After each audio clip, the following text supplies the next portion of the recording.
Oh, I didn't see you there. Oh, I was just starting to brainstorm ideas about next week's episode of the Miniature Menagerie. I'm honestly kind of excited for it. We're going to be doing something kind of special, which I haven't done before in my miniatures. But that's not really important for today's quarantine update. No. A recent thing which I realized is my editing is kind of boring. Like, it looks good. It definitely looks good, but it's not engaging. It's not interesting. It doesn't draw the viewer in. So you know what I'm going to do in today's quarantine update? I am going to create different graphics, different designs, different editing presets in Premiere Pro and After Effects, and I am going to deck out my videos. I'm going to really start making interesting edits in my videos. Now, I know in my older videos I did do kinetic topography, which I think is a really good addition. I'm not sure about it yet, but I'm definitely thinking about going back to using kinetic topography in my videos. But I really want to spice up my videos with lower thirds and subtitles for different continuous series I have, and all of those different things which really make a video pop and look professional. Now, of course, I already have some presets in Premiere Pro and After Effects for my videos, but in today's video, I'm going to be doing a quick little time-lapse overview, voiceover sort of thing, where I create different presets, create different designs, create different subtitles, clips, to really spice up my edits. And I'm going to show you my journey to really making my videos look good with those. And of course, I will be using these in my upcoming videos, including next week's episode of the Miniature Menagerie that is coming out. I know people want more miniature making videos, which I will be hoping to do as time moves along. But without further ado, let's jump right into today's quarantine update. Welcome to D20 in disguise. Now, if you'll excuse me, I'm going to start working on some of those presets, transitions, and titles which I was talking about.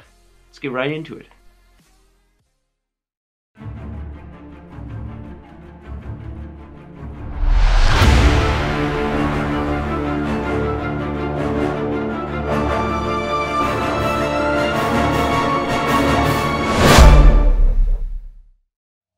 Alright, so first I'm going to explain what I've already made as VFX and subtitles and presets and that kind of stuff. So firstly, I have multiple VFX and specialized movement transitions.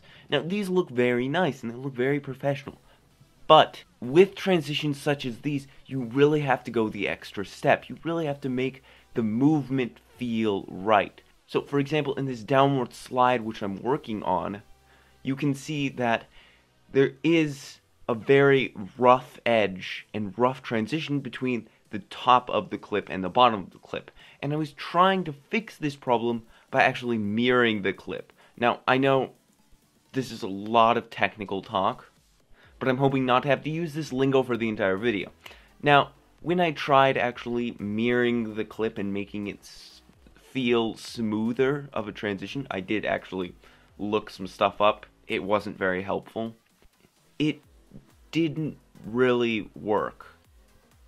Yes, I got it mirrored. You can see here that I'm really making it as smooth as possible, but the movement and the mirroring and all of those different effects stacked on top of each other weren't really working with each other, and it honestly made it even more of a rougher transition.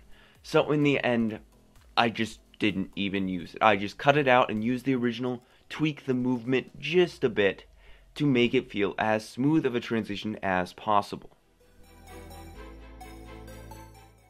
After finishing that one transition, which took me way too long, I started moving on to the other sliding transitions which I had created previously.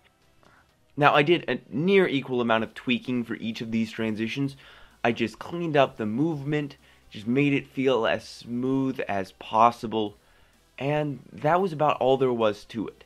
Now, that was for the cardinal sliding transition which I had created. The upward slide, the downward slide, the left slide, and the right slide. But the diagonal slides really had to be worked on. It's quite a bit harder to make a diagonal sliding transition So the 4 diagonal sliding transitions which I had created previously, I tweaked quite a bit to make them as smooth as possible.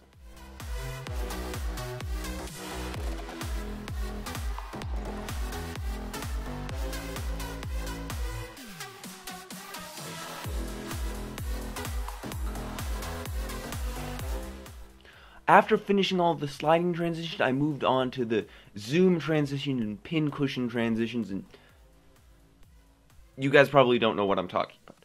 But I moved on to the rest of the transitions which I had, just tweaking the parameters, making them feel as nice and as clean as possible, etc.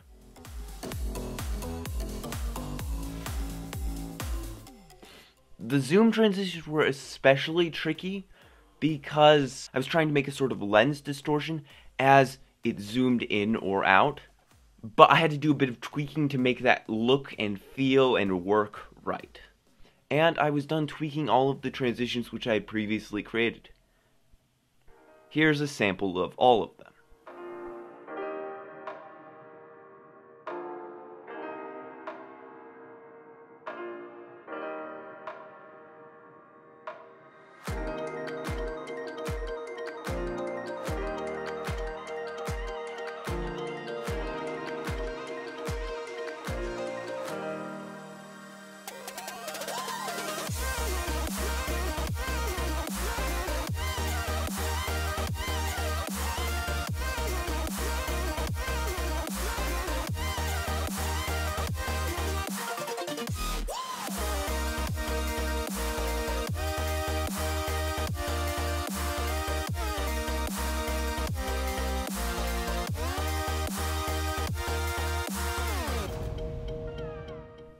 After finishing up the transitions, I moved on to something which I've been trying to do for a long time, making dedicated series titles for the Miniature Menagerie and Dirt Cheap and different continuous series which I've been doing on the channel.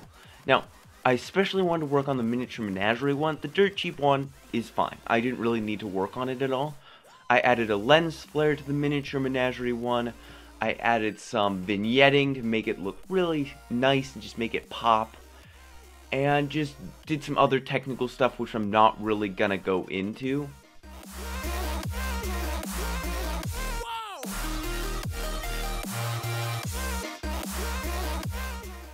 All in all, this title didn't take me that long, and I think it's going to be a valuable asset for Miniature Menagerie as a series. It's just going to make it look nicer and more professional and really flesh out what the idea of each episode is. I'm planning to have underneath that oval logo there the episode number and the subject of the episode. And yes, I do have a dog on my lap. A very fidgety dog.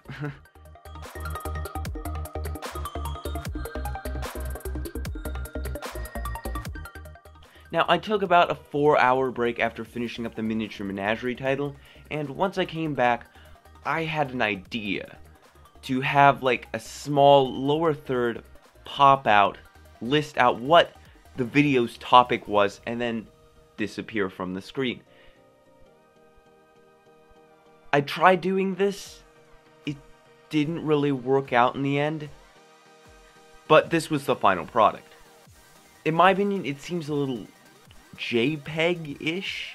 I know that's not a very clear term, but it just didn't feel right. So instead, I went to Footage Crate, a great website which I use for all of my VFX, and found this nice minimalistic lower third which I can use for the same purpose.